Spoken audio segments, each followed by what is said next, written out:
로만의 크리스탈 샹들리에가 눈부시게 빛나 어지러울 지경이었다.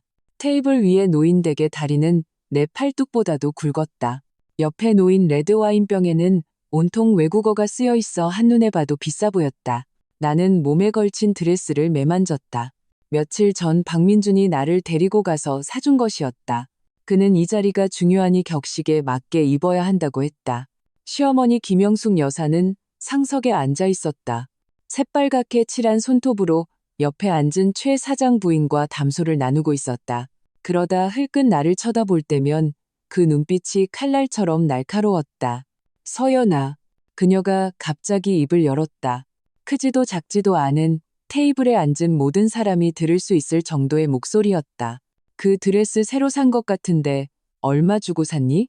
나는 젓가락을 쥔 손에 힘을 주었다. 친구가 선물해 준 거예요. 정확한 가격은 잘 몰라요. 친구가 선물했다고? 그녀는 비웃음을 터뜨리며 손에 든 은수저를 내려놓았다. 혹시 회사 남자 동료가 사준 거 아니니? 네가 회사에서 젊고 얼굴도 반반하니 뒷배 하나 만드는 건 어렵지 않겠지. 박민준이 테이블 밑에서 발로 나를 툭 찼다. 엄마한테 말대꾸하지 말고 그냥 참아. 낮은 목소리로 속삭였다. 나는 그를 무시했다. 오늘 저녁 들어 벌써 세 번째였다. 문을 들어서는 순간부터 그녀는 잠시도 나를 가만두지 않았다. 립스틱이 너무 진해서 연극배우 같다고 했다가 내 가방이 짝퉁이라고 했다가 이제는 남자 동료 이야기까지 꺼내는 것이었다. 최 사장 부인이 분위기를 수습하려 나섰다. 영숙 언니, 젊은 사람들 옷은 예쁘면 그만이죠. 예쁘긴 예쁘지? 출처가 불분명할까봐 걱정이라서 그렇지. 김영숙 여사는 테이블 위에 와인병을 들어 불빛에 비춰보았다. 우리 민준이가 이 대표님과의 계약을 성사시키려고 지난 3개월간 얼마나 고생했는지 몰라. 이 계약만 성사되면 회사에 20억 원이 넘는 돈이 들어온다고. 어디서 굴러먹던 여자가 명성에 흠집을 내면 안 되지. 말이 끝나자마자 그녀는 들고 있던 와인병을 내 쪽으로 기울였다. 진홍색 와인이 왈칵 소리를 내며 내 가슴팍으로 쏟아졌다. 차가운 액체가 드레스를 타고 흘러내려 아이보리색 치마를 얼룩덜룩하게 물들였다. 끈적한 감촉이 피부에 달라붙었다. 테이블에 앉은 모든 사람들이 동작을 멈췄다. 바닥에 떨어진 냅킨 소리마저 들릴 만큼 정적이 흘렀다. 김영숙 여사는 반쯤 빈 와인병을 테이블에 쿵 소리 나게 내려놓았다. 한서연, 내가 똑똑히 말해두는데 우리 집에 시집 왔다고 사모님이라도 된 줄 알아? 내 그 얄팍한 속셈. 난 이미 다 꿰뚫어 보고 있었어. 제비가 아무리 꾸며도 봉황이 될 순 없는 법이야. 나는 주먹을 꽉 쥐었다. 손톱이 손바닥을 파고들었다. 박민준이 급히 일어나 나를 부축하려 했지만 나는 그의 손을 뿌리쳤다. 엄마, 지금 뭐 하시는 거예요? 그는 얼굴이 새빨개졌지만 감히 큰 소리는 내지 못했다. 내가 뭘 해? 내 집안 단속을 대신해주는 거다. 김영숙 여사는 내 코를 향해 손가락질했다.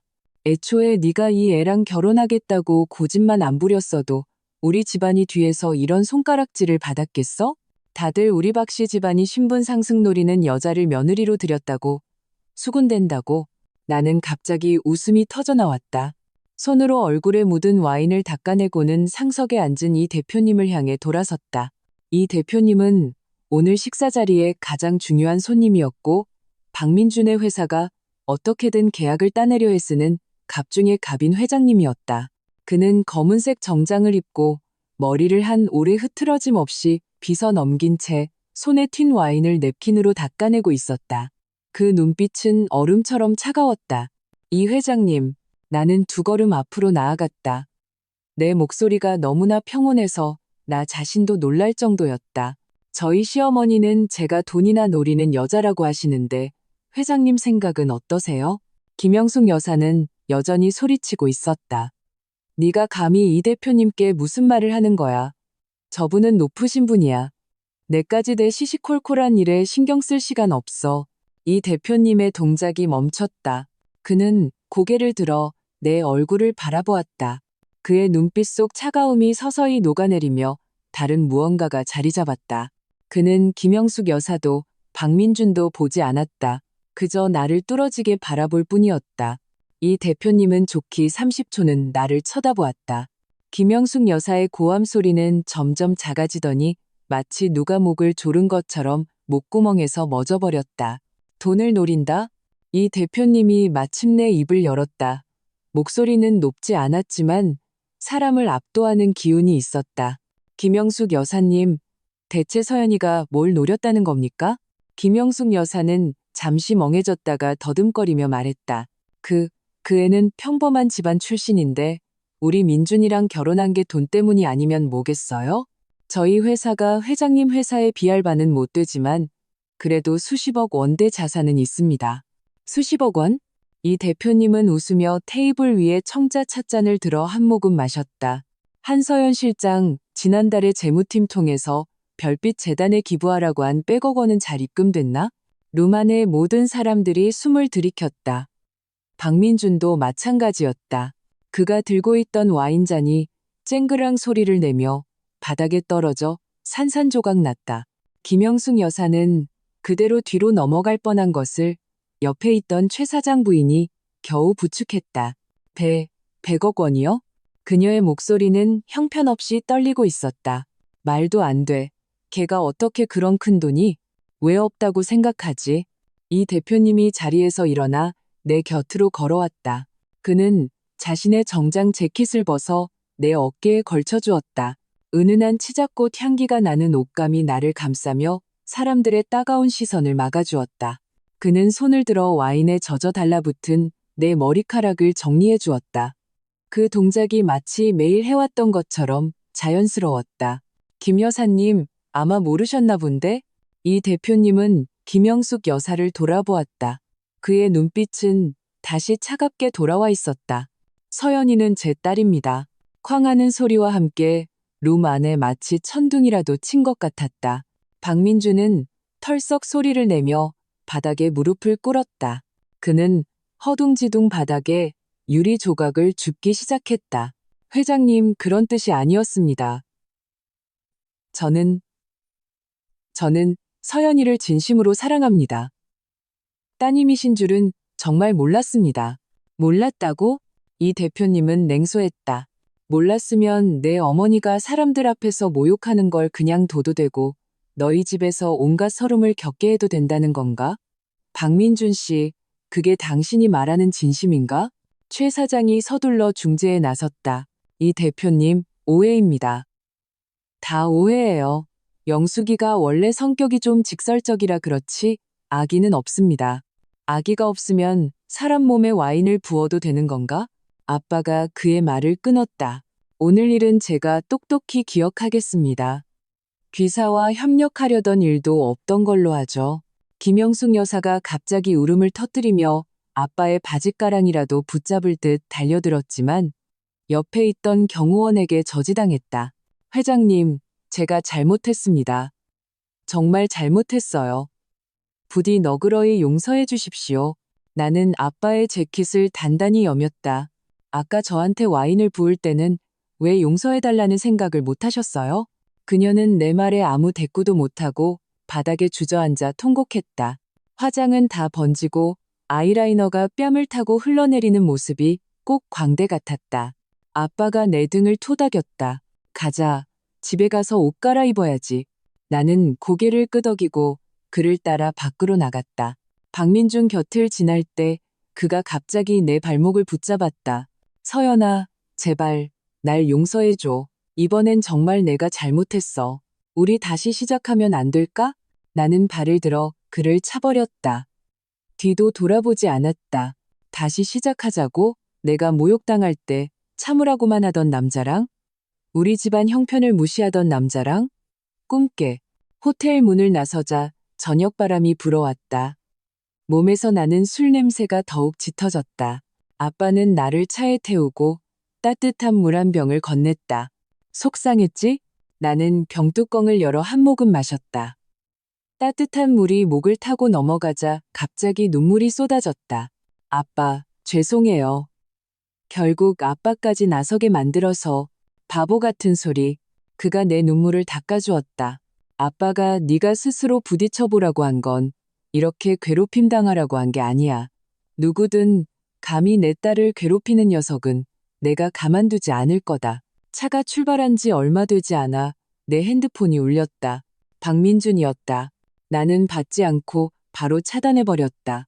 아빠는 나를 보며 문득 말했다. 그 사람들 지금쯤 뭘 하고 있을 것 같니? 나는 창밖으로 스쳐 지나가는 가로등을 보며 웃었다. 아마 서로 탓하고 있겠죠? 내 예상은 정확했다. 나중에 예전 동료에게 듣기로 그날 우리가 떠난 후 김영숙 여사와 박민주는 로만에서 하늘이 무너져라 싸웠다고 한다. 김영숙 여사는 아들이 무능해서 며느리 배경 하나 제대로 파악 못했다고 욕했고, 박민주는 엄마가 자기 인생을 망쳤다며 수십억짜리 계약이 날아갔다고 소리쳤다고 한다. 결국 최 사장이 뜯어말려서야 끝났는데 그 꼴이 말이 아니었다고 했다. 하지만 그 모든 것이 이제 나와는 상관없는 일이었다. 나는 의자에 기대 아빠의 옆모습을 바라보며 마침내 해방감을 느꼈다. 오랫동안 숨겨왔던 비밀을 더는 숨기지 않아도 되었다. 차가 평창동의 저택 앞에 멈췄다. 집사님은 이미 따뜻한 물과 깨끗한 옷을 준비해두고 계셨다. 내가 샤워를 하는 동안 거실에서 아빠가 통화하는 소리가 들렸다. 그 목소리는 얼음장처럼 차가웠다. 박민준네 회사 자료 전부 가져와. 어떻게 성장한 회사인지 내 눈으로 직접 확인해봐야겠어. 나는 목욕 가운을 걸치고 나왔다. 아빠는 전화를 끊고 나를 보며 웃었다. 배고프지? 주방에 전복죽 남겨뒀어. 아빠, 그 사람들 그냥 내버려 두세요. 나는 그의 옆에 가서 앉았다. 그럴 가치도 없어요. 왜 가치가 없어? 그가 내 볼을 꼬집었다. 감히 내 딸을 건드렸으면 대가를 치러야지. 하지만 걱정 마. 아빠는 그런 치사한 방법은 안 써. 정정당당하게 그들이 패배를 인정하게 만들 거다. 나는 아빠가 말한 것은 반드시 지키는 사람이라는 것을 알았다. 박민준과 김영숙 여사는 자신들의 행동에 대한 대가를 치르게 될 것이었다. 막 무언가 더 말하려는데 초인종이 울렸다. 집사님이 문을 열러나갔다가 금세 이상한 표정으로 돌아왔다. 아가씨, 박민준 씨와 그 어머니가 오셨습니다. 꼭 뵙고 싶다고 하십니다. 나와 아빠는 서로를 쳐다보았다. 서로의 눈에서 비웃음을 읽을 수 있었다. 정말 빨리도 찾아왔군.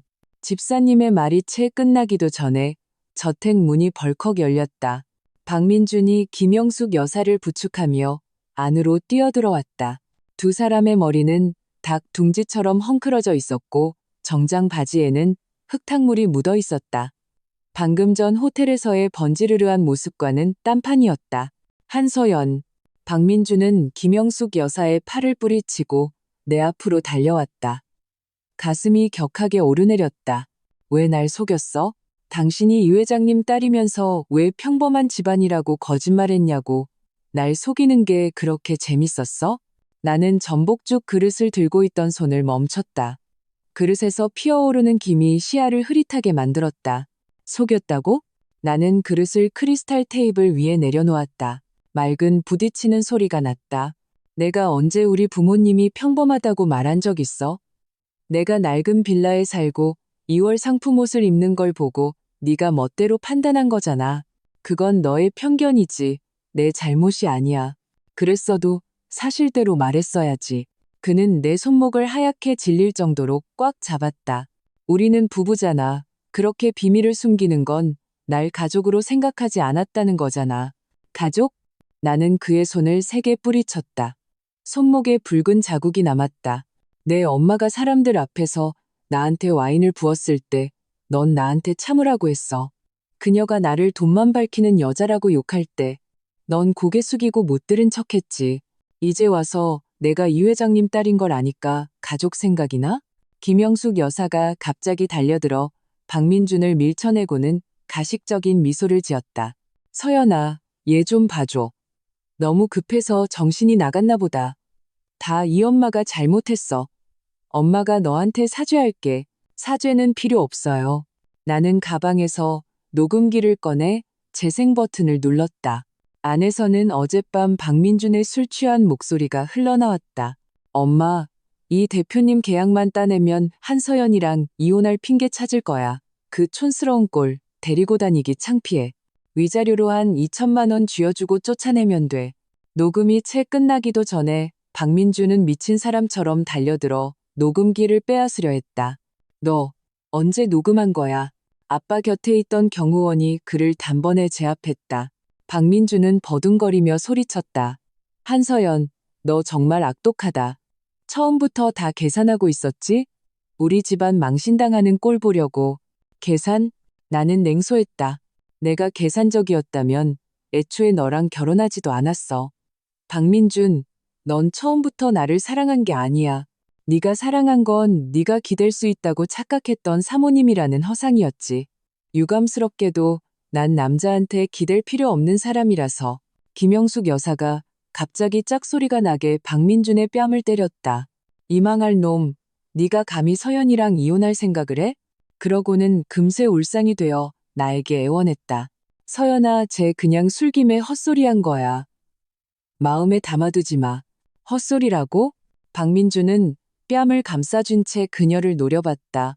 엄마가 그 식사 자리에서 미친 짓만 안 했어도 계약이 날아갔겠어? 이제 됐네. 마누라도 떠나고 회사도 망하게 생겼어. 만족해? 두 사람은 거실에서 서로를 붙잡고 싸우기 시작했다. 아르마니 정장과 샤넬 투피스가 카펫 위에서 뒹구는 모습이 처량하면서도 우스꽝스러웠다. 아빠가 찻잔을 내려놓으며 담담하게 입을 열었다. 집사님, 저분들 내보내세요. 집안 더러워지겠네. 경호원들이 여전히 서로를 욕하며 싸우는 두 사람을 끌고 밖으로 나갔다. 박민주는 문가에 끌려나갈 때 갑자기 고개를 돌려 나를 향해 소리쳤다. 한서연, 너 후회하게 될 거야. 나 없으면 너 아무것도 아니라고. 나는 그의 뒷모습을 보며 전복죽 그릇을 들어 단숨에 비웠다. 달콤한 맛 속에서 마침내 해방의 맛이 느껴졌다. 박민준과 그 어머니가 쫓겨난 다음 날 오후였다. 내가 사무실에서 서류에 서명하고 있는데 안내 데스크 직원이 조심스럽게 문을 두드렸다. 대표님, 아래층에 김 여사님이라는 분이 젊은 아가씨와 함께 와서 대표님 시어머니라고 꼭 뵙고 싶다고 하십니다. 돌려보내세요. 나는 고개도 들지 않고 말했다. 10분도 채 되지 않아 사무실 문이 벌컥 열렸다. 김영숙 여사가 루이비통 쇼핑백을 들고 들어왔다. 그 뒤에는 시누이 박미나가 따라오고 있었다. 김영숙 여사는 얼굴에 주름이 다 펴질 정도로 활짝 웃으며 쇼핑백을 내 책상 위에 올려놓았다. 서연아, 바쁘니? 이거 너 주려고 가져온 제비집이야. 최고급이란다. 몸보신해야지. 박미나는 초미니 스커트를 입고 핫핑크색 립스틱을 바른 채 입을 삐죽이며 아무 말도 하지 않았다. 하지만 그 눈은 사무실 구석구석을 훑으며 마치 값을 매기는 듯했다. 무슨 일이시죠? 나는 서류를 옆으로 밀어놓았다. 김영숙 여사는 손을 비비며 아첨하는 듯한 미소를 지었다. 서연아, 있잖아. 민준이 회사가 요즘 정말 어렵거든. 그 프로젝트도 무산되고 은행에서는 계속 빚 독촉을 하고 네가 이 대표님께 말씀 좀 잘 드려서 기회를 한 번만 더 달라고 해주면 안 될까? 딱 한 번만. 계약만 성사되면 우리가 너한테 정말 잘할게. 뭐든 다 해줄게. 뭐든 다 해준다고요? 나는 어젯밤 그들이 서로 머리채를 잡고 싸우던 모습이 떠올랐다. 어제 저희 집 거실에서 싸울 때는 왜 뭐든 다 해주겠다는 말씀을 안 하셨죠? 그야, 너무 당황해서 그랬지. 김영숙 여사의 얼굴이 붉어졌다. 서연아, 우린 한 가족이잖아. 민준이 회사가 망하는 걸 보고만 있을 순 없잖니. 걔가 망하면 내 얼굴에도 먹칠하는 거야. 제 얼굴에 먹칠이 되든 말든 그건 제가 알아서 할게요. 나는 내선 전화를 눌렀다. 보안팀, 이 두 분 좀 내보내주세요. 한서연, 너 진짜 너무하는 거 아니야. 박미나가 갑자기 소리쳤다.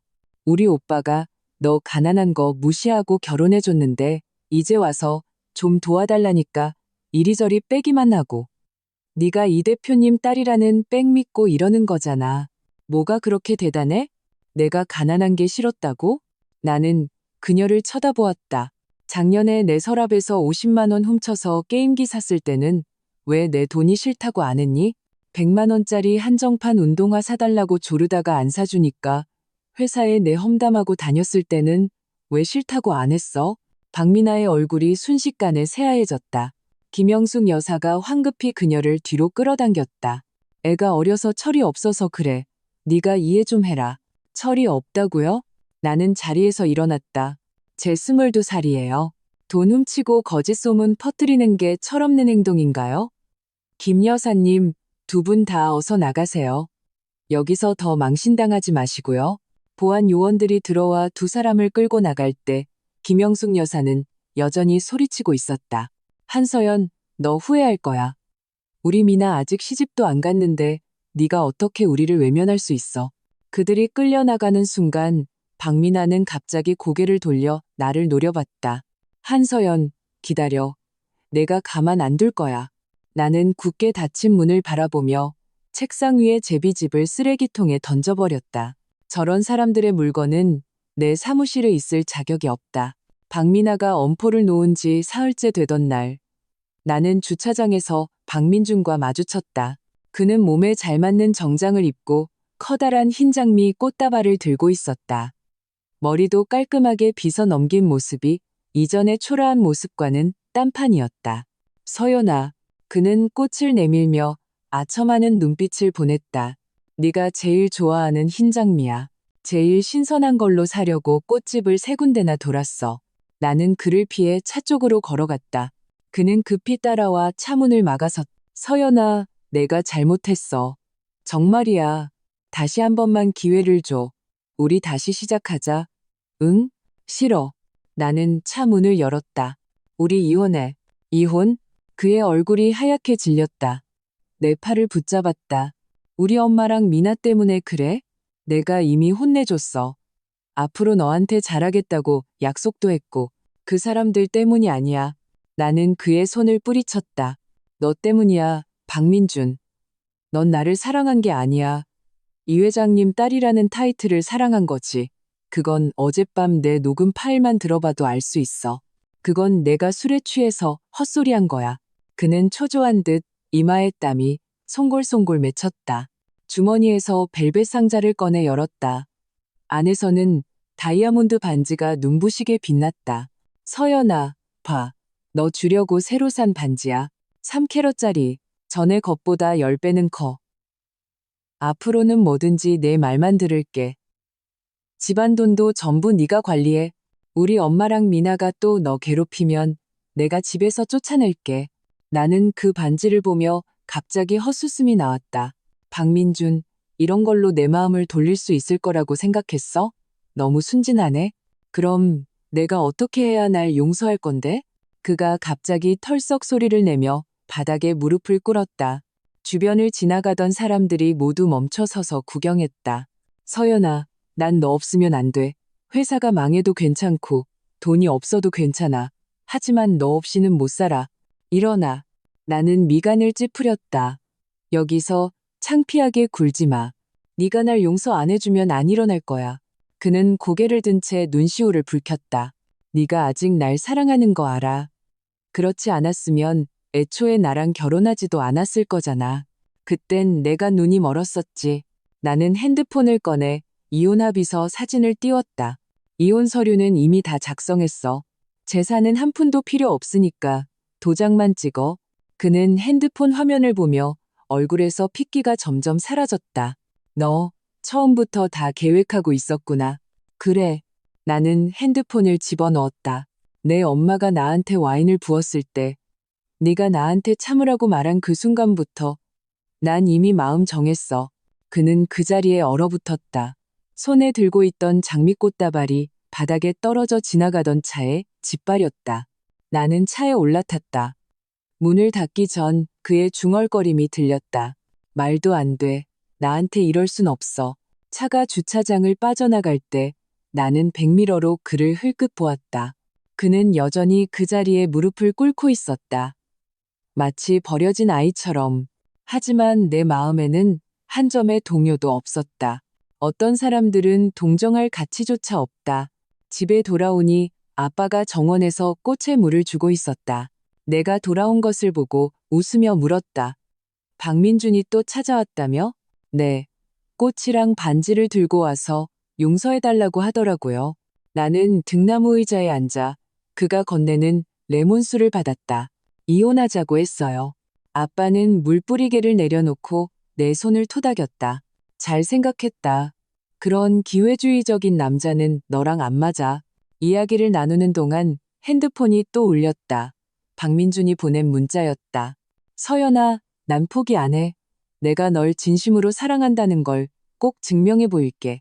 나는 그의 번호를 바로 차단하고 핸드폰을 테이블 위에 던져버렸다. 포기? 그는 전혀 모르고 있었다. 어떤 것들은 한번 부서지면 다시는 붙일 수 없다는 것을. 저녁바람이 정원을 스치며 치자꽃 향기를 실어 날랐다. 나는 하늘가의 노을을 보며 마음이 한결 가벼워지는 것을 느꼈다. 이 잘못된 결혼이 드디어 끝나가고 있었다. 이혼 서류에 도장을 찍은 지 2주째 되던 날, 내가 회사에서 부서 회의를 하고 있을 때였다. 비서가 갑자기 문을 두드리고 들어왔다. 표정이 좋지 않았다. 대표님, 밖에 기자들이 많이 왔습니다. 대표님께서 다른 사람의 연인 관계에 끼어들었다는 제보를 받았다고 합니다. 비서가 핸드폰을 건넸다. 화면에는 지역 연예 매체의 기사가 떠 있었다. 제목은 차마 입에 담기 민망할 정도였다. 재벌가 딸 한모 씨. 갑질로 절친 남자친구 빼앗아. 첨부된 사진은 나와 대학 동기인 김지훈의 사진이었다. 사진은 교묘하게 우리 둘만 남도록 잘려 있었고 배경에 있던 다른 사람들은 모두 사라져 있었다. 나는 핸드폰을 쥔 손에 힘을 주었다. 김지훈은 내 절친의 남편이다. 지난달 동창회에서 한 번 만났을 뿐인데 어떻게 남자친구를 빼앗은 게 되는 걸까? 누가 한 짓인지는 생각할 필요도 없었다. 회의는 10분간 중단합니다. 나는 핸드폰을 내려놓고 재킷을 집어들었다. 김지훈 씨와 그 아내분 연락처 저한테 보내줘요. 그리고 동창회 날 CCTV 영상도 확보하고요. 회사 로비에 도착하자마자 기자들이 나를 둘러쌌다. 플래시가 쉴 새 없이 터졌다. 한 대표님, 정말 친구의 남편을 빼앗으신 겁니까? 아버님 백으로 대표 자리에 올랐다는 소문이 있는데 사실인가요? 박민준 씨가 대표님의 혼외 정도를 주장했는데 이것 때문에 이혼하신 겁니까? 나는 걸음을 멈추고 비서가 건네준 마이크를 잡았다. 타인의 연인 관계에 끼어들었다는 소문은 전부 허위 사실입니다. 사진은 지난달 동창회에서 찍은 것이고 당시 현장에는 20명이 넘는 사람들이 있었습니다. CCTV 영상과 동창들이 증명해 줄 겁니다. 나는 잠시 말을 멈췄다가 목소리를 높였다. 그리고 제가 아버지의 힘으로 이 자리에 올랐다는 말에 대해서는 네, 저희 아버지는 이강혁 회장님이 맞습니다. 하지만 저는 회사에 입사해서 말단 사원부터 시작했고 올해 우수 사원으로 뽑히기도 했습니다. 이 모든 것은 제 노력의 결과이며 회사 직원들이 증인이 되어줄 수 있습니다. 그럼 박민준 씨가 주장한 혼외 정도는요? 박민준 씨요? 나는 웃었다. 이혼 서류에 도장 찍을 때 아파트 한 채만이라도 나눠달라고 울고불고 매달리던 그 박민준 씨 말씀이신가요? 그 사람 말을 믿으세요? 기자들은 내 말에 할 말을 잃었다. 나는 핸드폰에 저장된 이혼 합의서, 사진을 보여주었다. 저희는 이미 이혼했습니다. 재산 분할도 명확하게 끝났고요. 그가 불만이 있다면 법원에 소송을 제기하면 될 일입니다. 여기서 거짓 소문을 퍼뜨릴 필요는 없죠. 이야기를 하고 있을 때 김지훈과 그의 아내가 갑자기 사람들 틈을 비집고 들어왔다. 지훈의 아내는 눈시울이 붉어져 있었다. 서연아, 미안해. 박민아가 이렇게까지 할 줄은 몰랐어. 어제 나를 찾아와서는 네가 자기 오빠 회사를 망하게 했다면서 나한테 연기를 좀 해달라고 하더라. 난 너랑 상관없는 일인 거 알아. 나는 그녀의 손을 토닥였다. 네가 증언해주러 와주니 고맙. 김지훈이 기자들을 향해 말했다. 저와 제 아내는 사이가 아주 좋습니다. 한 대표님은 저희의 좋은 친구고요. 그날 동창회에는 모두가 함께 있었고 문제될 만한 일은 전혀 없었습니다. 기자들은 별다른 특종거리가 없자 내가 내민 증거에 할 말을 잃고는 금세 흩어졌다. 나는 비서에게 CCTV 영상과 동창들의 증언을 그 연예 매체들에 보내 즉시 기사를 삭제하고 사과하지 않으면 법적 조치를 취하겠다고 전하라고 지시했다. 이 모든 일을 처리하고 사무실로 돌아오자마자 핸드폰이 울렸다. 박민아가 보낸 문자였다. 한서연, 이건 시작에 불과해. 기다려. 나는 냉소하며 문자를 캡처해 저장하고는 바로 차단했다. 나랑 이런 식으로 놀겠다고? 아직 한참 멀었다. 오후가 되자 그 연예 매체들은 모두 기사를 삭제하고 사과문을 올렸다. 박민아의 부계정이 댓글에서 험한 욕을 하다가 금세 네티즌들에게 신상이 털렸다. 사람들은 모두 그녀가 악랄하고 질투심이 강하다고 비난했다. 박민준에게서 전화가 왔다. 목소리가 매우 험악했다. 서연아, 꼭 이렇게까지 해야겠어? 미나는 아직 어리잖아. 네가 걔랑 뭘 그렇게 따져? 어리다고? 걔 25이야. 5살이 아니라. 나는 그의 말을 끊었다. 걔가 거짓 소문 퍼뜨릴 때는 내가 자기 올케였다는 생각은 안 했대? 박민준, 내 동생 단속이나 잘해. 한 번만 더 그런 짓 하는 거 발견되면 그땐 바로 경찰에 신고할 거야. 전화를 끊고 나는 의자에 기대 미간을 눌렀다. 이혼 서류에 도장만 찍으면 조용해질 줄 알았는데 이 집안 사람들은 정말 지긋지긋했다. 저녁에 아빠가 전화해서 기자들 일을 물어보셨다. 나는 상황을 설명해 드렸다. 아빠는 잠시 침묵하시더니 말씀하셨다. 아빠가 나서서 처리해 줄까? 아니에요, 아빠. 저 혼자 해결할 수 있어요. 나는 웃으며 말했다. 이런 작은 일도 처리 못하면 나중에 어떻게 아빠 일을 돕겠어요? 아빠는 전화기 너머에서 웃으셨다. 그래, 필요하면 언제든지 말해. 아, 그리고 주말에 집에 와서 밥 먹어라. 장 집사님이 네가 좋아하는 갈비찜 해놓으셨단다. 네, 아빠. 전화를 끊자 마음이 따뜻해졌다. 아빠가 계시니 아무리 힘든 일도 별것 아닌 것처럼 느껴졌다. 박민아가 조용해진 지 며칠 지나지 않아 회사에 문제가 생겼다. 성세그룹과 진행하던 프로젝트가 갑자기 중단된 것이다. 상대 측 책임자는 우리가 제공한 샘플의 품질 문제가 있다며 검사 보고서까지 보내왔다. 나는 검사 보고서를 들고 미간을 찌푸렸다. 이 샘플은 3번의 검사를 거쳐 보낸 것이었다. 문제가 있을 리가 없었다.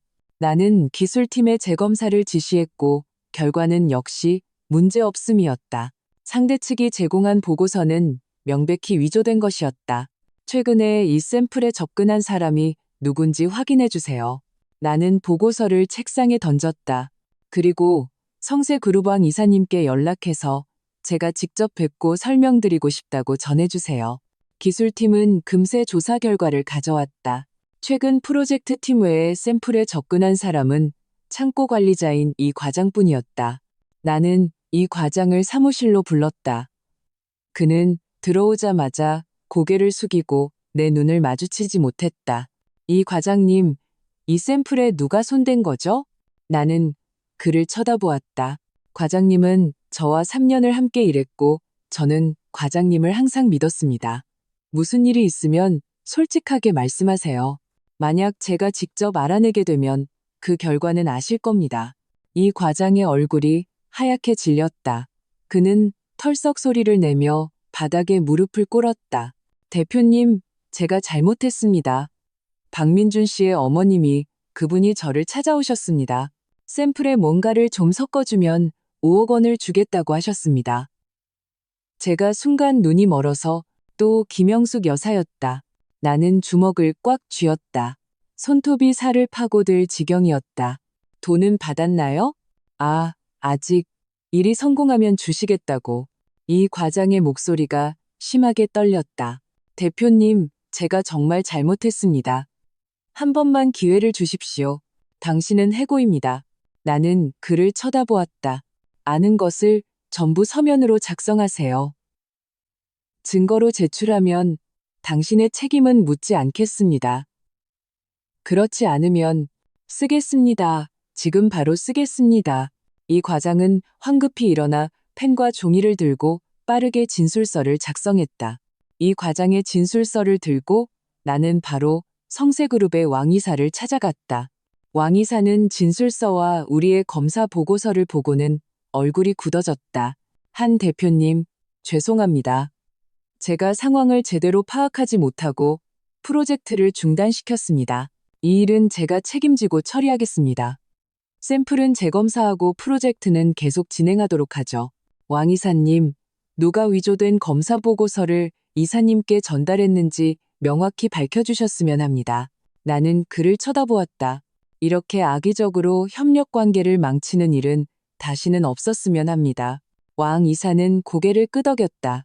물론입니다. 바로 사람을 시켜 조사하겠습니다. 얼마 지나지 않아 왕 이사에게서 전화가 왔다.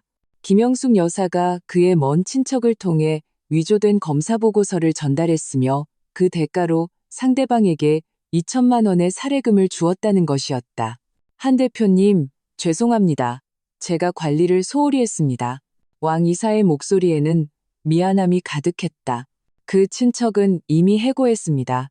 김영숙 여사 쪽 일은 알겠습니다. 알려주셔서 감사합니다. 이사님. 전화를 끊고 나는 창밖을 보며 눈을 가늘게 떴다. 김영숙 여사, 이젠 나와 끝까지 가보자는 거구나. 나는 김영숙 여사에게 전화를 걸었다. 그녀는 의외로 빨리 받았다. 목소리에는 더 이만만한 기색이 역력했다. 한서연 프로젝트가 무산됐다며? 내가 전부터 말했잖아. 넌 그럴 능력이 안 된다고. 괜히 그 자리에 앉아서 욕심부리지 말라고. 김영숙 여사님, 이 과장님을 사주해서 샘플에 손을 대고 검사 보고서를 위조하면 제 프로젝트를 망칠 수 있을 거라고 생각하셨어요? 나는 그녀의 말을 끊었다. 이 과장님이 이미 다 실토했습니다. 그리고 성세그룹 왕 이사님도 당신이 한 짓이라는 걸 알게 됐고요. 제가 이 증거들을 경찰에 넘기면 어떻게 될 것 같으세요? 김영숙 여사의 목소리가 갑자기 변했다. 너 무슨 헛소리야. 이 과장이 어떻게 그런 말을 해. 사람은 돈을 위해 죽고 새는 먹이를 위해 죽는 법이죠. 나는 냉소했다. 당신은 그에게 빈 약속만 했는데 그가 왜 당신을 위해 죄를 뒤집어 쓰겠어요?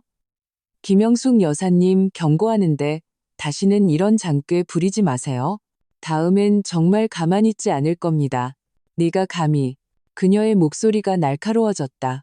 한서연, 내 엄마 백 믿고 까불지 마. 내가 분명히 말하는데 내 아들에게 무슨 일이라도 생기면 너랑 나 끝장이야. 당신 아들이 어떻게 되든 저와는 상관없습니다. 나는 전화를 끊었다. 마음속에서 불길이 치솟았다. 이 집안 사람들은 어째서 이렇게까지 분별력이 없을까? 저녁에 집에 가서 식사를 하는데 아빠가 내 안색이 좋지 않은 것을 보고 무슨 일이냐고 물으셨다. 나는 김영숙 여사가 한 짓을 말씀드렸다. 아빠는 젓가락을 내려놓으셨다. 눈빛이 차갑게 식었다. 내가 너무 자비로웠나 보구나. 우리 집안을 우습게 보게 만들었어. 아빠, 제가 처리할 수 있어요. 네가 처리하는 건 네가 하는 거고 아빠가 처리하는 건 아빠가 하는 거지. 아빠는 웃으며 말씀하셨다. 어떤 사람들은 따끔한 교훈을 얻기 전까지는 정신을 못 차리는 법이란다. 다음 날 박민준네 회사의 주요 거래처 몇 군데가 갑자기 투자를 철회했다. 박민준네 회사가 탈세한 증거를 받았다는 이유였다. 박민준은 뜨거운 냄비 위에 개미처럼 안절부절못하며 나에게 여러 번 전화를 걸었지만 나는 받지 않았다. 나중에 김지훈에게 듣기로 박민준이 김영숙 여사를 찾아가 모자가 또 대판 싸웠고 김영숙 여사는 그 충격으로 병원에 입원했다고 한다. 나는 그 소식을 듣고도 아무런 감흥이 없었다. 모두 자신들이 선택한 길이었다. 그 결과 또한 자신들이 감당해야 할 몫이었다. 그날 내가 회의를 하고 있을 때였다. 비서가 갑자기 들어와 작은 목소리로 말했다. 대표님, 박민준 씨가 밖에 와서 아주 중요한 일로 찾아왔다고 합니다. 그리고 대표님께서 만나주시지 않으면 회사 앞에서 죽어버리겠다고 합니다. 나는 미간을 눌렀다. 정말 끝이 없구나. 비서의 말이 끝나자마자 회의실은 술렁거렸다. 부서장들은 서로 눈치만 볼 뿐 아무도 입을 열지 못했다. 회의 계속하세요. 나는 펜을 들어 서류의 중요한 부분에 동그라미를 쳤다. 보안팀에 연락해서 그 사람 잘 감시하라고 하세요. 진짜 무슨 일 생기면 안 되니까. 하지만 안으로 들여보내지는 마시고요. 비서가 고개를 끄덕이고 조용히 나갔다. 나는 심호흡을 하며 억지로 프로젝트에 집중하려 했지만 박민준의 그 뻔뻔한 모습이 머릿속에서 떠나지 않았다. 회의가 반쯤 진행되었을 때 보안팀장이 갑자기 문을 두드리고 들어왔다. 표정이 심각했다. 대표님, 박민준 씨가 아래층에서 심하게 난동을 부리고 있습니다. 그리고 과도를 꺼내 들었습니다. 대표님께서 내려오지 않으면 정말로 자기 몸을 긋겠다고 합니다. 나는 펜을 책상에 탁 소리가 나게 내려놓고 일어섰다. 좋아. 그가 그렇게 소란을 피우고 싶다면 내가 상대해주지. 나는 비서에게 말했다. 라이브 방송 장비 가져와요. 그가 그렇게 연기하고 싶다면 모든 사람들이 볼 수 있게 해주자고. 엘리베이터를 타고 1층 로비에 도착했다. 멀리서 보안 요원들에게 둘러싸인 박민준이 보였다. 그의 손에는 정말로 과도가 들려 있었다. 칼끝은 자신의 팔을 향해 있었고 얼굴은 땀으로 범벅이 되어 있었다. 주변에는 구경하는 직원들이 몰려들어 수군거리고 있었다.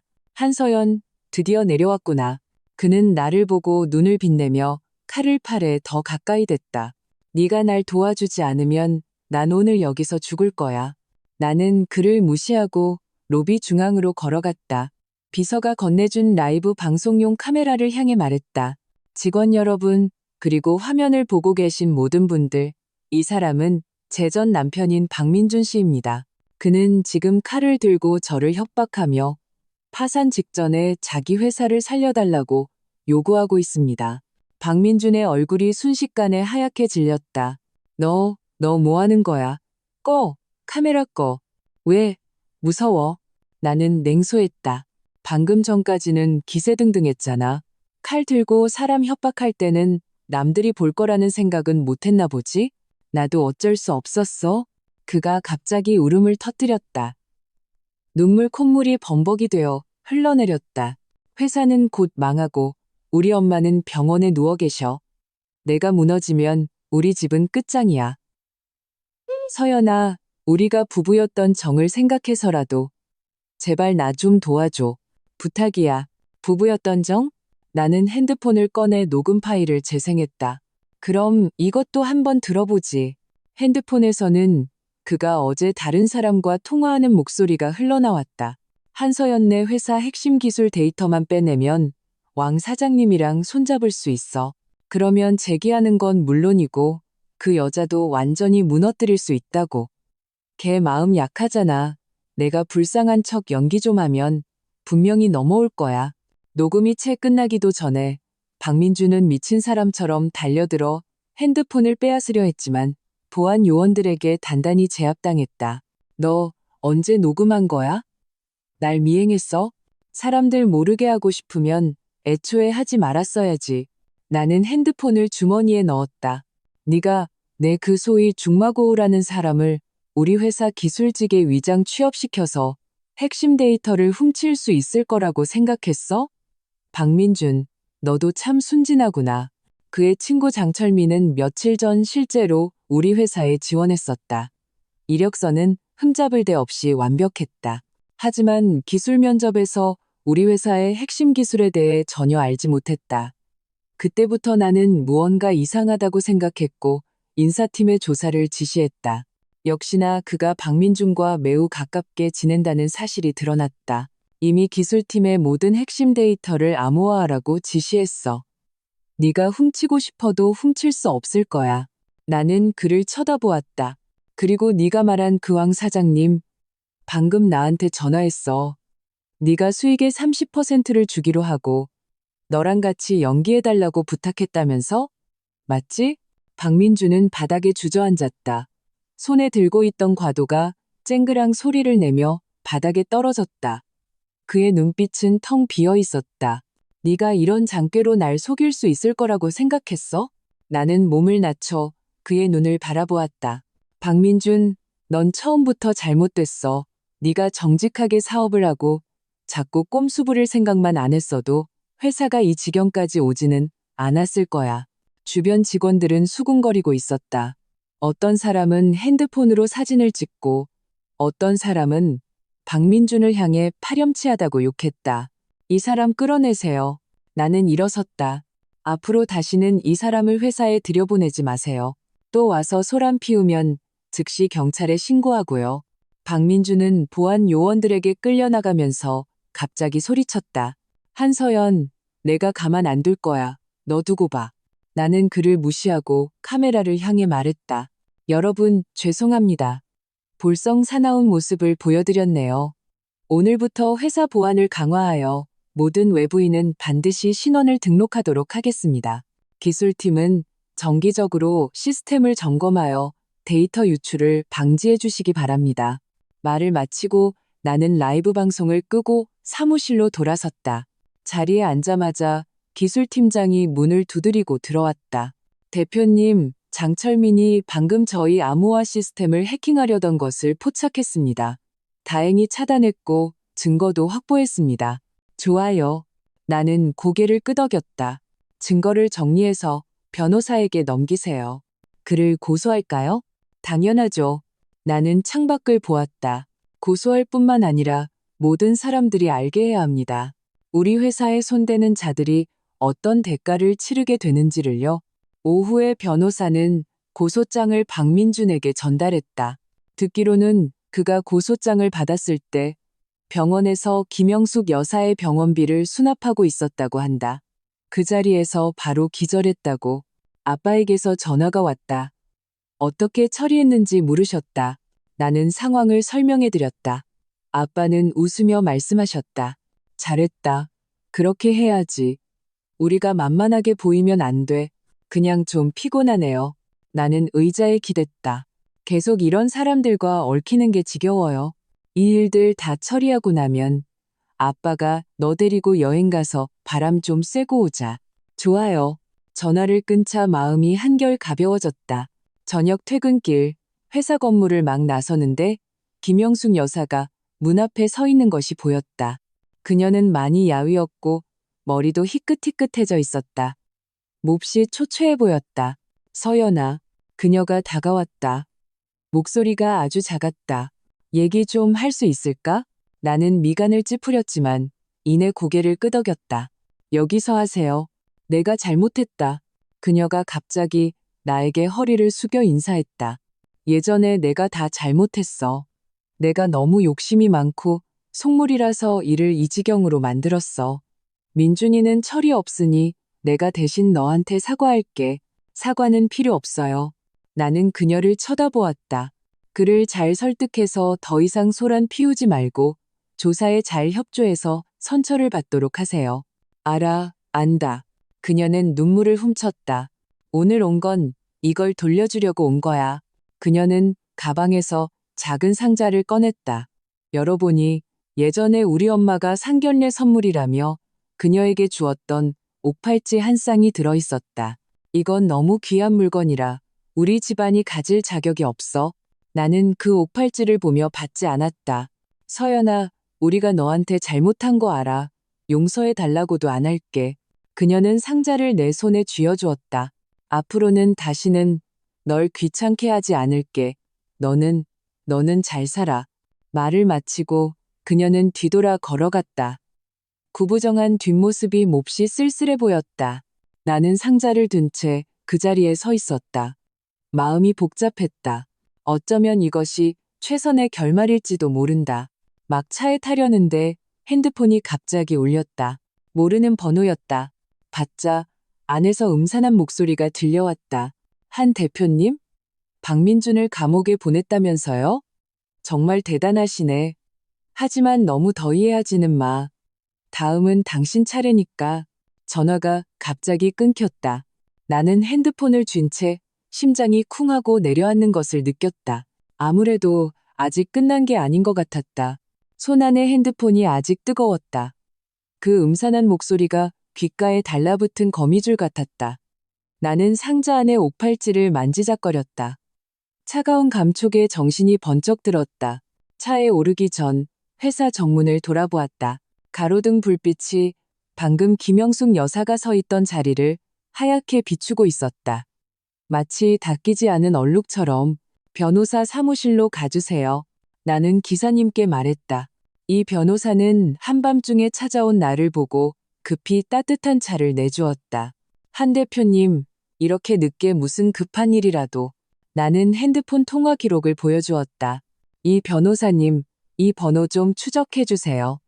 그리고 이혼 합의서 보충 조항도 준비해 주시고요. 박민준네 집안과 완전히 선을 그으려고요. 보충 조항이요? 이 변호사는 안경을 고쳤었다. 재산 분할은 이미 다 합의되지 않았습니까? 그 집안이 저한테 빚진 돈이 있어요. 나는 가방에서 차용증 한 장을 꺼냈다. 작년에 박민준이 회사 자금이 부족하다며 내게 빌려간 2억 원이었다. 당시에는 부부의 정을 생각해 이자도 받지 않았다. 그리고 이 옷팔찌는 저희 어머니가 주신 상견례 선물인데 이제 그들이 자발적으로 돌려줬으니 깔끔하게 정리해야죠. 이야기를 하는 동안 핸드폰이 또 울렸다. 아까 그 번호였다. 나는 스피커폰으로 전환했다. 안에서 거친 웃음소리가 들려왔다.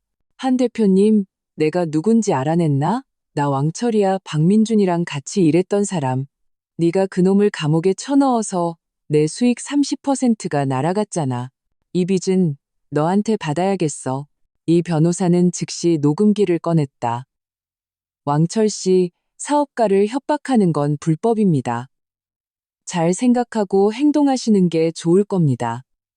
상대방은 잠시 주춤하더니 욕설을 한마디 내뱉고는 전화를 끊었다. 이 왕철이라는 자는 건설 자재 사업을 하는 사람인데 박민준과 몇 번 거래한 적이 있습니다. 평판이 아주 안 좋습니다. 이 변호사가 자료를 찾아보며 말했다. 지난달에는 그의 회사가 불량 자재를 사용한 것이 적발되기도 했고요. 아마 박민준을 이용해서 재기하려고 했던 모양입니다. 그가 누구든 감히 소란을 피운다면 상대해줘야죠. 나는 차용증을 앞으로 밀었다. 내일 이 증거들을 정리해서 박민준네 집에 통보하세요. 3일 안에 돈을 갚지 않으면 강제 집행을 신청하겠다고요. 다음 날 아침 박민준의 변호사에게서 전화가 왔다. 김영숙 여사가 돈을 갚겠지만 박민준을 고소한 것을 취하해 주길 바란다고 했다. 일단 2억 원부터 제 계좌로 입금하라고 하세요. 나는 창밖을 보며 말했다. 박민준 씨 건은 그가 기업 비밀 절도 미수 혐의를 받고 있는 것이니 법원의 소관이지 제가 결정할 문제가 아닙니다. 점심때쯤 핸드폰에 입금 알림이 떴다. 2억 원, 한 푼도 빠짐없이 들어와 있었다. 나는 이 변호사에게 장철민과 왕철에 대한 고소만 남기고 박민준에 대한 고소는 취하하라고 지시했다. 오후에 정기검진을 받으러 병원에 갔다. 진료실을 막 나서는데 박민아와 마주쳤다. 그녀는 간병인 복장을 하고 있었고 머리는 헝클어져 있었다. 나를 보자마자 피하려 했다. 잠깐만요. 나는 그녀를 불렀다. 어머니는 어떠세요? 그녀는 진료기록부를 꽉 쥐었다. 얼굴이 새빨개졌다. 엄마는 괜찮아요. 서연 언니, 예전에 제가 잘못했어요. 제발, 제발, 우리 오빠 좀 용서해주면 안 돼요? 내가 그를 잡은 게 아니야. 그가 스스로 법을 어긴 거지. 나는 그녀를 쳐다보았다. 어머니 병원비 때문에 원래 하던 일 그만두고 여기서 간병인으로 일한다고 들었어요. 그녀는 고개를 숙였다. 목소리가 웅얼거렸다. 간병인이 뭐 어때서요? 깨끗한 돈 버는 건데요. 그거면 됐어요? 나는 가방에서 카드 한 장을 꺼냈다. 여기 500만 원 있어요. 어머니 보양식이라도 사드리세요. 하지만 이걸로 용서를 구하려 하지는 마세요. 법 앞에서는 증거가 우선이니까. 그녀는 고개를 들어 나를 쳐다보았다. 눈이 반짝였지만 이내 다시 고개를 숙였다. 언니 돈 안 받아요. 우리 집은 언니한테 빚진 거 없어요. 가져가요. 나는 카드를 그녀의 손에 쥐어주었다. 동정하는 게 아니에요. 지난번에 병원에서 나한테 휴지 건네준 거에 대한 보답이니까. 작년에 내가 급성 맹장염으로 입원했을 때 박민준과 김영숙 여사는 코빼기도 보이지 않았다. 그때 박민아가 몰래 찾아와 내게 휴지 한 뭉치를 건네주었다. 좋은 말은 한마디도 하지 않았지만 그 부모보다는 나았다. 그녀는 카드를 쥔 채 갑자기 울음을 터뜨렸다. 우리 오빠. 다 엄마가 오냐오냐 키워서 저렇게 된 거예요. 맨날 쉬운 길만 찾으려고 하고 이제라도 알았으면 됐어요. 나는 뒤돌아섰다. 어머니 잘 돌봐드리고 다시는 그런 헛된 생각하지 마세요. 병원을 나서자 햇살이 조금 눈부셨다. 이 변호사에게서 전화가 왔다. 왕철이 사람을 보내 회사에서 소란을 피우다가 보안 요원에게 제지당했으며 그 과정이 전부 녹화되었다고 했다. 그 영상을 경찰에 제출하세요. 나는 차에 올라탔다. 그리고 인사팀에 통보해서 앞으로 왕철 회사와 관련된 모든 프로젝트는 전면 중단하라고 하세요. 전화를 끊자 마음이 갑자기 가벼워졌다. 정리해야 할 것들은 모두 정리했다. 나머지는 시간에 맡기면 될 일이었다. 박민준이 1년 6개월의 징역형을 선고받았다는 소식이 들려왔을 때 나는 아빠와 함께 미술관에서 그림을 보고 있었다. 집사님이 판결문을 건네주자 아빠는 쓱 훑어보더니 옆으로 던져버렸다. 저런 인간한테 신경 쓰는 건 시간 낭비야. 그 집은 법원 경매에 넘어갔다고 들었어요. 다른 채권자들 빚 갚는 데 쓴다고요. 나는 해바라기 그림을 보며 말했다. 김영숙 여사는 퇴원하고 갈 곳이 없어서 박미나랑 같이 원룸에서 산대요. 박미나는 그 엄마나 오빠보다는 철이 들었더구나. 아빠는 웃으며 말했다. 지난번에 병원 시찰 갔다가 환자 몸 닦아주는 걸 봤는데 손놀림이 꽤 야무지더라. 나는 조금 놀랐다. 아빠, 걔 아세요? 그 병원 우리 그룹 계열사야. 내가 한번 가보는 게 뭐 어때서? 아빠는 내 손을 토닥였다. 그 애가 나한테 약속하더라. 앞으로 열심히 일해서 엄마 병원비 벌겠다고. 이야기를 나누는 동안 핸드폰이 울렸다. 아파트 관리사무소였다. 김씨성을 가진 할머니 한 분이 아파트 정문에서 울고불고하며 나를 만나게 해달라고 한다는 것이었다. 알겠습니다. 나는 전화를 끊고 약간 머리가 아파왔다. 김영숙 여사가 결국 찾아온 것이었다. 경비원들한테 막으라고 해. 아빠는 미간을 찌푸렸다. 저런 사람은 한 번 만나주면 계속 소란 피울 거야. 하지만 우리가 아파트에 도착했을 때 김영숙 여사는 여전히 바닥에 주저앉아 울고 있었다. 박미나가 옆에서 그녀를 일으키려 했으며 얼굴이 빨개져 있었다. 서연아, 우리 좀 살려줘. 김영숙 여사는 나를 보자마자 달려들었지만 경비원에게 제지당했다. 집이 경매로 넘어갔어. 우린 이제 살 곳도 없어. 내 엄마는 돈도 많잖아. 우리 좀 불쌍하게 여겨줘. 저는 할 만큼 했습니다. 나는 그녀를 쳐다보았다. 2억 원도 갚으셨고 옥팔찌도 돌려받았습니다. 박민준 씨는 스스로 죄를 지은 것이고 그 길은 그가 선택한 겁니다. 내가 잘못했어. 내가 정말 잘못했어. 그녀는 가슴을 쳤다. 내가 네 돈을 탐내지 말았어야 했어. 민준이한테 그런 짓 시키지 말았어야 했어. 서연아, 제발 우리한테 살 길 좀 열어줘. 박미나가 갑자기 짝소리가 나게 자기 뺨을 때렸다. 서연 언니, 제가 엄마 대신 사과할게요. 저희 돈도 집도 필요 없어요. 제발 왕철 그 사람 일만 좀 해결해 주세요. 그 사람이 매일같이 우리를 괴롭혀요. 그제야 나는 알게 되었다. 왕철이 박민준에게서 돈을 뜯어내지 못하게 되자 김영숙 여사를 찾아가 박민준이 빚진 협력금을 내놓으라고 협박한 것이었다. 돈을 주지 않으면 박미나에게 해코지하겠다고까지 했다고 한다. 왕철 씨 문제는 제가 처리할게요. 나는 박미나를 쳐다보았다. 하지만 두 분 다 약속하세요. 다시는 저를 찾아오지 않겠다고. 박미나는 서둘러 고개를 끄덕였다. 약속할게요. 다시는 언니 귀찮게 안 할게요. 나는 경비원에게 김영숙 여사를 부축하게 하고 이 변호사에게 전화를 걸어 왕철을 공갈 협박 혐의로 추가 고소하라고 지시했다. 서연 언니, 고마워요.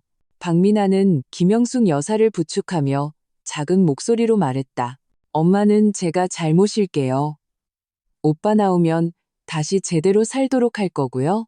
두 모녀의 뒷모습을 보며 나는 약간의 씁쓸함을 느꼈다. 그렇게 속물적이던 가족이 이제는 이 지경에 이르렀다. 이것이 과연 인과응보일까? 아니면 비극일까? 집에 돌아오니 아빠가 주방에서 요리를 하고 있었다. 내가 들어오는 것을 보고 말했다. 방금 왕철 아내가 전화했더라. 합의금 줄 테니 고소만은 취하해달라고. 5억 원 배상하라고 하세요. 나는 문틀에 기댔다. 그중 3억 원은 박미나 씨에게 왕철이 괴롭힌 것에 대한 보상금으로 주고 나머지는 자선단체에 기부하고요. 역시 생각이 깊구나. 아빠는 웃으며 프라이팬을 흔들었다. 내일 나랑 같이 파티에 가자. 젊은 사람들 좀 만나봐. 맨날 그런 골치 아픈 일만 겪으니 곰팡이가 다 피겠다. 나는 웃으며 고개를 끄덕였다. 냄비에서 보글보글 끓고 있는 갈비찜을 보며 마침내 삶이 제자리로 돌아가고 있다는 생각이 들었다. 다음날 회사에 출근하니 로비에서 직원들이 수군거리고 있었다. 박민준네 회사가 완전히 파산했고 사장은 도망가고 직원들 월급도 못 줬다는 이야기였다.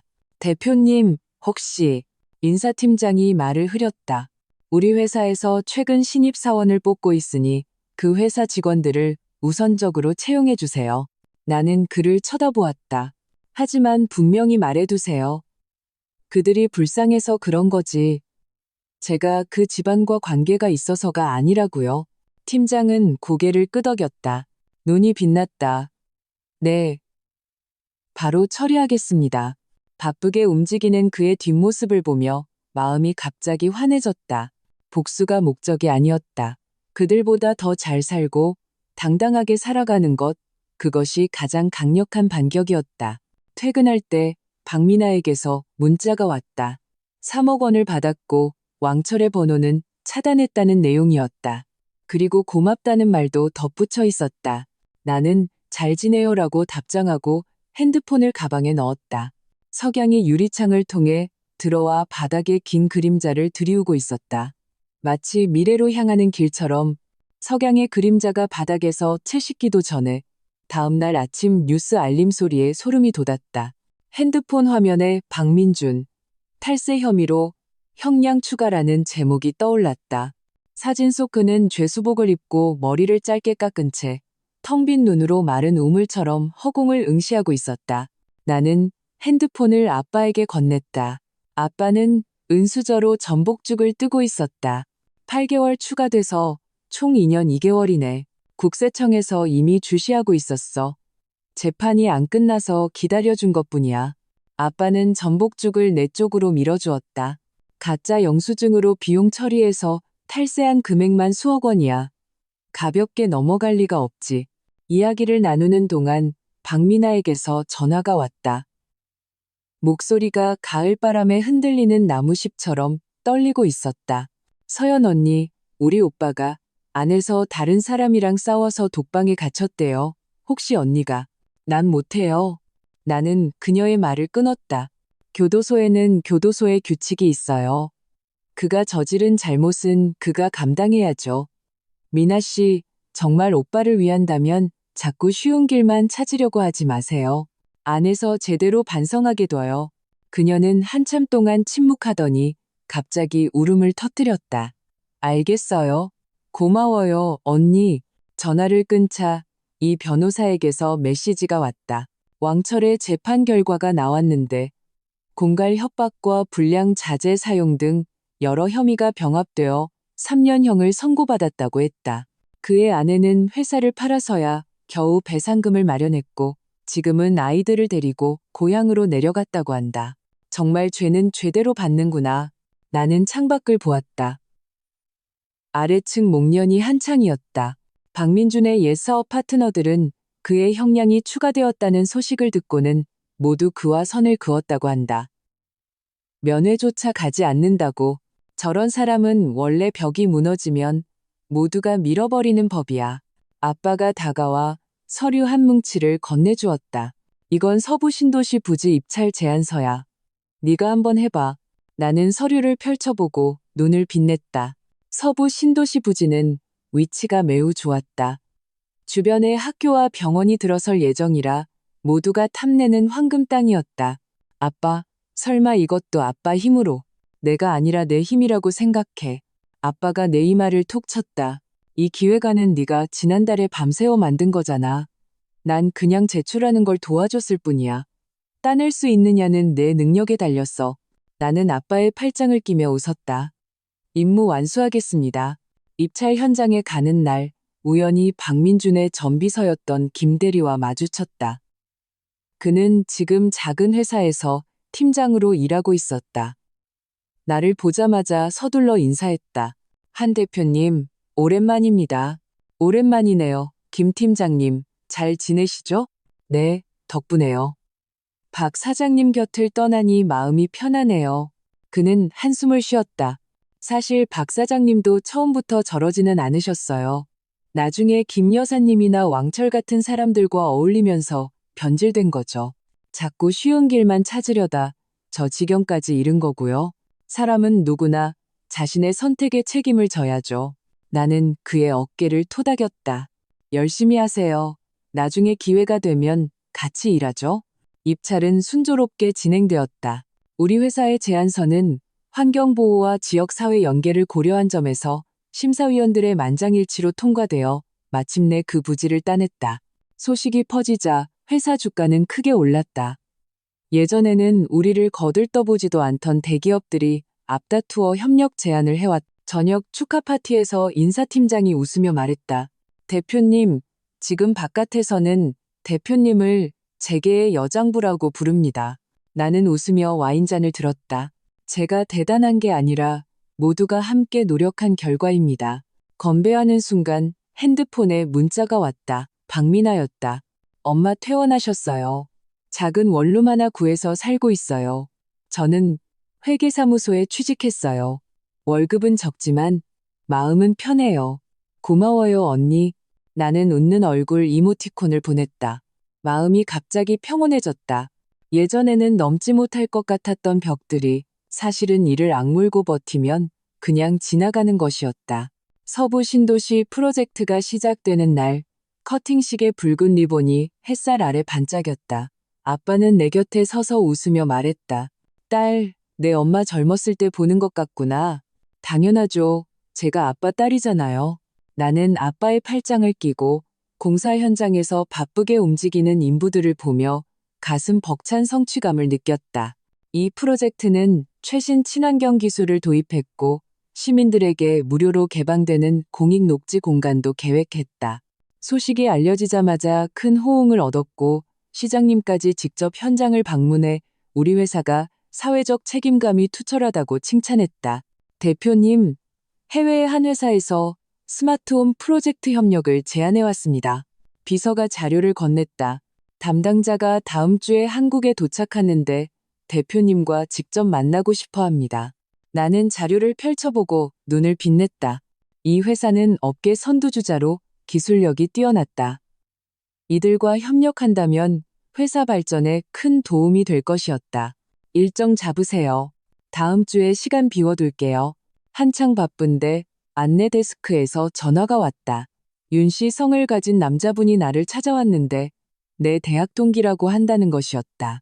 나는 잠시 멈칫했다. 대학 동기 중에 윤 씨는 윤지호뿐이었다. 우리는 예전에 짝꿍이었는데 그가 유학을 떠나면서 연락이 끊겼었다. 들어오시라고 하세요. 윤지호가 사무실에 들어섰을 때 나는 그를 거의 알아보지 못했다. 그는 예전보다 키가 컸고 몸에 잘 맞는 정장을 입고 금태 안경을 쓰고 있었다. 젠틀하면서도 wen종한 분위기였다. 오랜만이다, 한서연. 그가 웃으며 손을 내밀었다. 많이 변했네. 너도 마찬가지야. 훨씬 멋있어졌네. 나는 그와 악수했다. 언제 돌아왔어? 돌아온 지 얼마 안 됐어. 투자회사에서 일하고 있어. 그는 나를 쳐다보았다.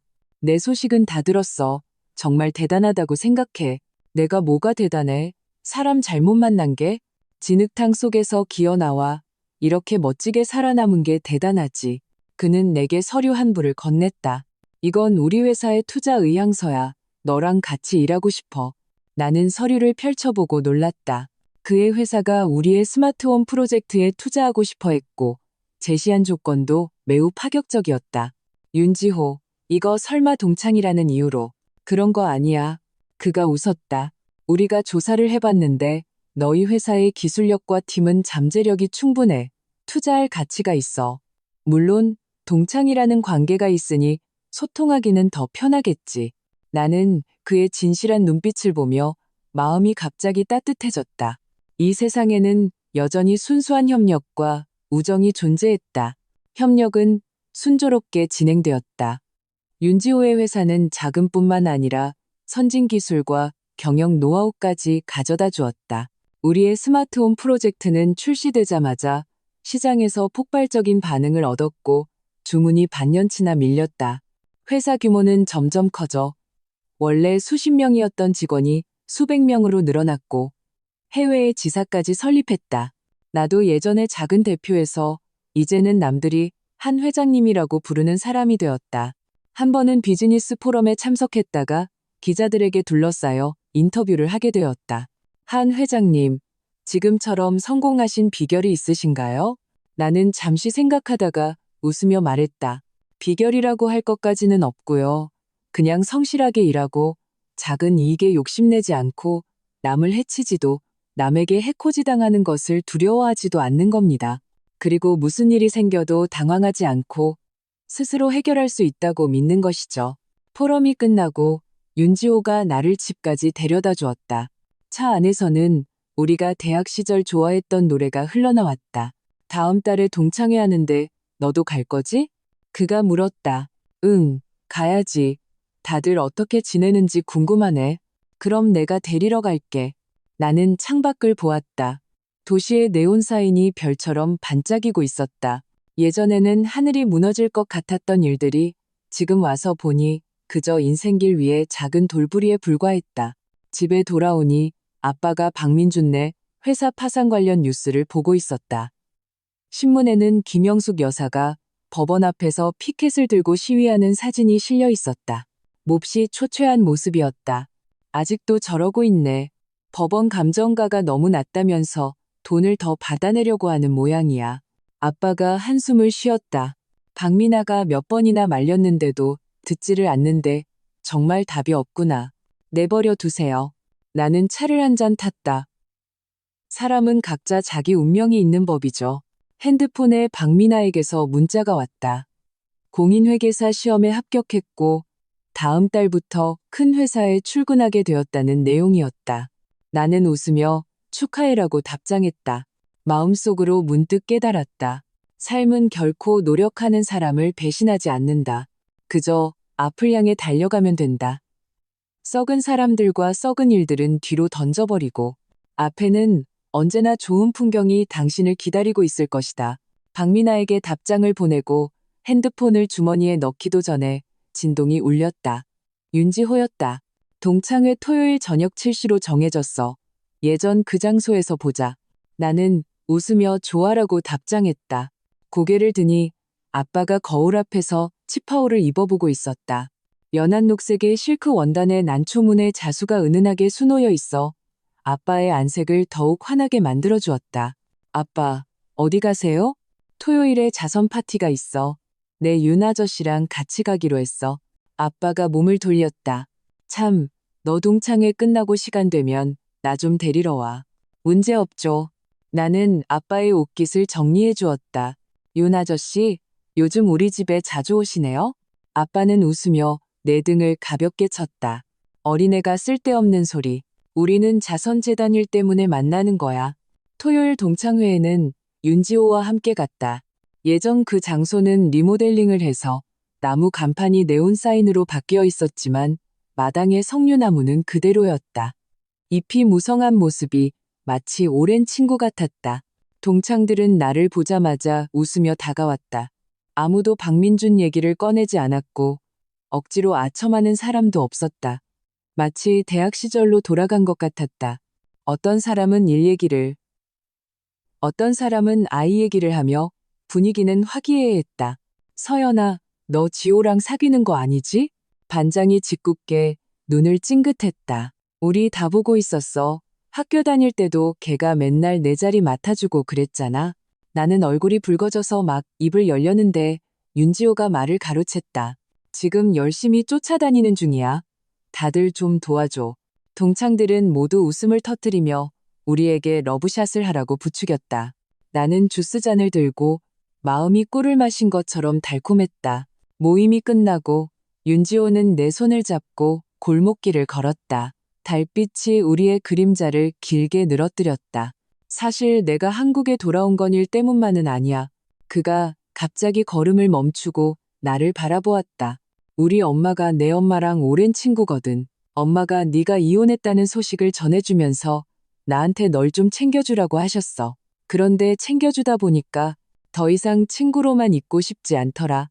나는 그의 눈에 비친 빛을 보며 행복이 이렇게 간단할 수도 있다는 것을 문득 깨달았다. 아빠를 데리러 갔을 때 자선 파티는 막 끝난 참이었다. 아빠는 윤 아저씨의 팔짱을 끼고 걸어 나오고 있었다. 두 분은 웃으며 이야기를 나누는 모습이 무척 잘 어울렸다. 윤 아저씨, 저희 아빠 집까지 잘 모셔다 주세요. 저랑 지호 씨는 아직 볼 일이 남아서요. 나는 웃으며 윙크했다. 윤 아저씨는 잠시 멈칫하더니 이내 웃음을 터뜨렸다. 이 아이, 엄마랑 똑같이 장난꾸러기네. 아빠는 나를 흘끗 쳐다보았지만 입가에는 미소가 걸려 있었다. 일찍 들어와라. 차가 한참 멀어진 후 나는 뒤를 돌아보았다. 윤 아저씨가 아빠의 어깨에 재킷을 걸쳐주고 있었다. 그 동작이 무척이나 다정했다. 우리 아빠는 일찍 돌아가셔서 엄마 혼자 회사를 꾸리느라 고생 많으셨어. 나는 한숨을 쉬었다. 윤 아저씨 같은 분을 만나서 정말 다행이야. 앞으로 우리가 자주 찾아뵙자. 윤지호가 내 손을 잡았다. 아, 다음 주에 박민준 출소한대. 박민아가 한번 만나볼 거냐고 묻더라. 나는 잠시 생각했다. 응, 만나야지. 어떤 일들은 확실하게 매듭지어야 하니까. 박민준이 출소하는 날, 나와 박민아가 그를 마중 나갔다. 그는 많이 야위었고 머리도 희끗희끗해져 있었다. 실제 나이보다 훨씬 늙어 보였다. 나를 보자 그는 고개를 숙이고 한참 동안 아무 말도 하지 못했다. 오빠, 서연 언니가 일부러 오빠 데리러 온 거야. 박민아가 그를 툭 쳤다. 미안하다. 그의 목소리는 쉬어 있었다. 예전에 내가 너한테 정말 미안했다. 다 지난 일이에요. 나는 그에게 봉투 하나를 건넸다. 여기 1천만 원 있어요. 우선 지낼 곳부터 구하고 제대로 된 일자리 찾으세요. 미나 씨는 지금 잘하고 있으니까 더 이상 힘들게 하지 말고요. 그는 봉투를 받았다. 손이 덜덜 떨리고 있었다. 알겠어. 앞으로는 다시는 너희들 귀찮게 안 할게. 그의 쓸쓸한 뒷모습을 보며 마음속에 돌덩이 하나가 내려앉는 기분이었다. 나중에 듣기로 박민주는 그 1천만 원으로 작은 국수집을 차렸다고 한다. 매일 새벽부터 밤늦게까지 일하며 힘들게 살지만 김영숙 여사도 더 이상 소란 피우지 않고 그의 가게 일을 돕는다고 했다.